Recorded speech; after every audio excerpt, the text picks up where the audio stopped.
Nouvelle vidéo, bienvenue à toi et aujourd'hui on va parler de la question des coûts dans le modèle économique.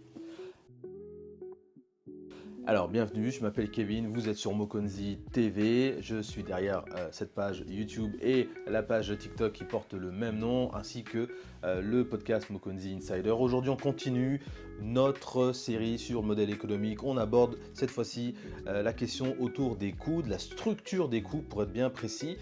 Puisque c'est un élément incontournable évidemment du modèle économique. Et donc on va essayer de regarder un petit peu de quoi s'agit-il quand on parle des coûts, de quoi parle-t-on. Alors, je rappelle juste ici qu'on a fait une vidéo sur la partie des revenus, d'accord. Et on a aussi regardé ensemble un certain nombre d'autres éléments, notamment autour du client, de la proposition de valeur. Donc je t'invite à retourner voir ces éléments-là. J'ai une idée, d'accord, et j'ai besoin de structurer cette approche-là au niveau de ce que va me coûter la création ou l'exécution de cette idée. S'il faut faire la distinction très spécifique entre les différents types de coûts. Donc, tu as deux types de coûts en réalité qu'il faut bien comprendre. Il y a ce qu'on appelle les coûts fixes et on a les coûts variables. D'accord. Les coûts fixes, comme son nom l'indique, c'est un coût, tu payes une fois et tu ne vas pas payer encore. D'accord. Donc par exemple, si tu prends l'achat d'une voiture, l'achat de la voiture en tant que tel est un coût fixe. Mais le fait de mettre du carburant dedans, c'est un coût variable. Puisque plus tu roules, et plus tu vas consommer de carburant, et plus tu vas devoir acheter de carburant. D'accord. Donc ça, c'est un coût variable. Donc il faut faire la distinction entre ces deux éléments-là. Ensuite, il y a des coûts qui sont liés donc à ta proposition de valeur. C'est-à-dire vis-à-vis du fait que il te faut aller dépenser de l'argent pour peut-être acquérir des matières premières ou des éléments spécifiques pour pouvoir exécuter ta proposition de valeur. Donc ça, c'est vraiment lié directement, et ça peut être un mélange des deux, ça peut être lié directement à ta proposition de valeur, à ton idée qui est elle spécifique.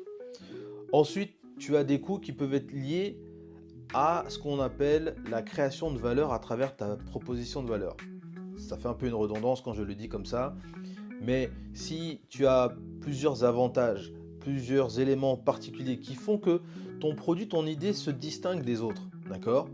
Eh bien, tu as certainement des coûts qui sont associés vis-à-vis donc de ces différents éléments, de ces différents atouts qui rentrent donc dans ta proposition de valeur. Donc là aussi, pareil, on fait un peu cette petite nuance-là à ce niveau-là. On fait référence ici à ce qu'on appelle les économies d'échelle, c'est-à-dire imagine que tu veux acheter 10 kilos de tomates. On peut te vendre les 10 kilos de tomates à 1000 francs, d'accord.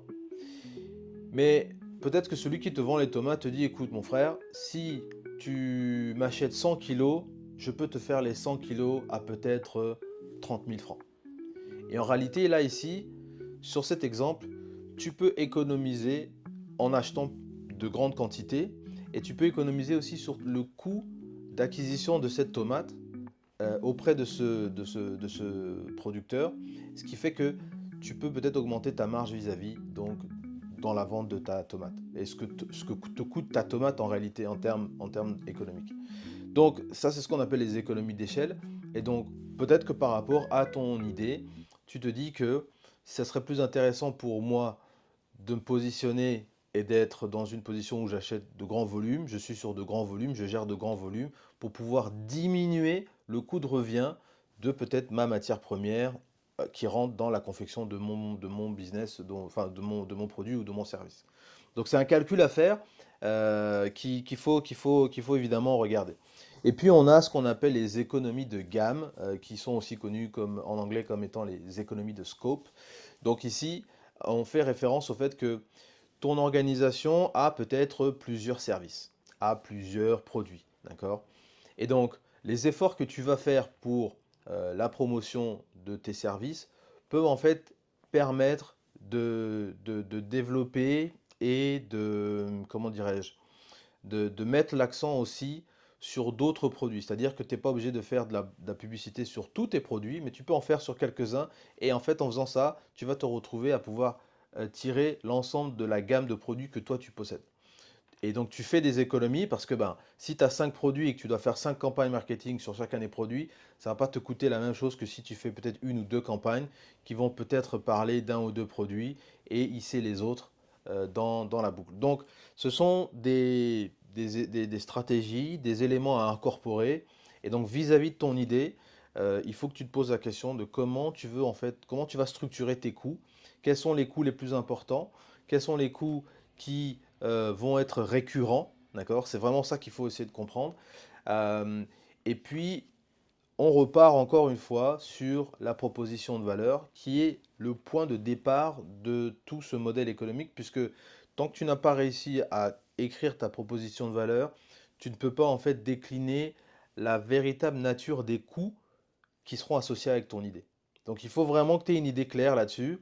Et une fois que tu as cette proposition de valeur là, écrite proprement, et que tu as eu une idée de ton client type, là maintenant tu commences à avoir deux pièces très importantes de ton puzzle qui vont, elles, vraiment orienter ton approche vis-à-vis des coûts et ton approche vis-à-vis de comment tu vas te rémunérer avec ton service.